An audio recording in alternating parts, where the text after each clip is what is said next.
Friends, आज मैं बनाने जा रही हूँ रोटी पिज़्ज़ा सैंडविच, जिसे मैंने बची हुई रोटियों से बनाया है और ये खाने में बहुत टेस्टी है। इसे आप बच्चों के टिफ़िन बॉक्स में भी दे सकते हैं। और चलिए हम रोटी पिज़्ज़ा सैंडविच कैसे बनाएं, इसकी रेसिपी को देखते हैं। तो सबसे पहले हम पैन में डालते हैं 2 टेबलस्पून तेल, और तेल थोड़ा गर्म हो जाए तब इसमें हम डालेंगे 2 पीस बारीक कटी हुई हरी मिर्च, और साथ ही साथ इसमें हम आधा कप बारीक कटे हुए प्याज भी डाल देते हैं। और दोनों को हम तब तक भूनेंगे जब तक कि प्याज हल्के सॉफ्ट ना हो जाए। तो भूनते हुए आप देख रहे हैं कि प्याज हल्के सॉफ्ट हो गए हैं। तो अब हम इसमें सारे वेजिटेबल्स भी डाल देते हैं। तो हम इसमें डालते हैं 1/3 कप बारीक कटी हुई फ्रेंच बीन्स, 1/3 कप बारीक कटी हुई शिमला मिर्च, 1/3 कप बारीक कटे हुए गाजर, और फिर इसमें हम 1/3 कप मटर भी डाल देते हैं, और 1/3 कप बारीक कटी हुई फूल गोभी भी डाल देते हैं। और सभी को एक बार हम मीडियम फ्लेम पर रखकर अच्छे से मिक्स कर लेते हैं। और अब हम इसे ढक देते हैं जिससे कि सब्जियां हल्की सॉफ्ट हो जाएं। 2 से 3 मिनट हो गया है ढकते हुए, और सब्ज़ी थोड़ी सॉफ्ट हो गई है। इस समय इसमें हम डालते हैं पत्ता गोभी। 1/3 कप मैंने पत्ता गोभी लिया है, और फिर इसमें 1/3 कप बारीक कटे हुए टमाटर भी डाल देंगे। और साथ ही साथ इसमें हम नमक डाल देते हैं जिससे कि सब्जियां जल्दी ही सॉफ्ट हो जाएंगी।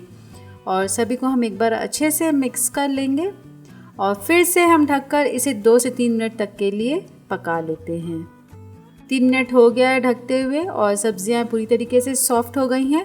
और अब इसमें हम डालते हैं 1 चम्मच लाल मिर्च पाउडर, 1 चम्मच काली मिर्च पाउडर, 1/3 कप बारीक कटे हुए स्प्रिंग ऑनियंस, 1/3 कप उबले हुए स्वीट कॉर्न्स, और बारीक कटी हुई थोड़ी सी धनिया की पत्ती भी डाल देते हैं। और सभी को बिल्कुल अच्छे से हम 1 मिनट तक के लिए और भून लेंगे। तो ये हमारा रोटी पिज़्ज़ा सैंडविच बनाने के लिए मिक्सचर बिल्कुल तैयार हो गया है। इसे अब हम एक बोल में ट्रांसफ़र कर देते हैं, और चलिए हम रोटी पिज़्ज़ा सैंडविच बनाना स्टार्ट करते हैं। तो रोटी पिज़्ज़ा सैंडविच बनाने के लिए मैंने लिया है रात की बची हुई रोटियाँ। तो हम लेते हैं एक रोटी, और इसके ऊपर हम लगाते हैं पिज़्ज़ा पास्ता सॉस। यदि आपके पास पिज़्ज़ा पास्ता सॉस नहीं है तो आप टोमेटो केचप का भी यूज़ कर सकते हैं, या आप चिली सॉस का भी यूज़ कर सकते हैं। और पिज़्ज़ा पास्ता सॉस को स्प्रेड करने के बाद अब इसके ऊपर हम लगाते हैं वेजिटेबल का मिक्सचर जो मैंने अभी बनाकर रेडी किया था। उसे भी हम रोटी के ऊपर अच्छे से स्प्रेड कर लेंगे। और फिर इसके ऊपर हम लगाते हैं 1 चीज़ स्लाइस। आप चाहें तो चीज़ को ग्रेट भी कर सकते हैं। और फिर इसके ऊपर हम डालते हैं थोड़ा सा इटालियन हर्ब्स, और इसे अब हम दूसरी रोटी से कवर कर देते हैं। तो ये हमारा एक रोटी पिज़्ज़ा सैंडविच रेडी है। ऐसे ही बाकी सभी रोटी पिज़्ज़ा सैंडविच हम बना लेंगे।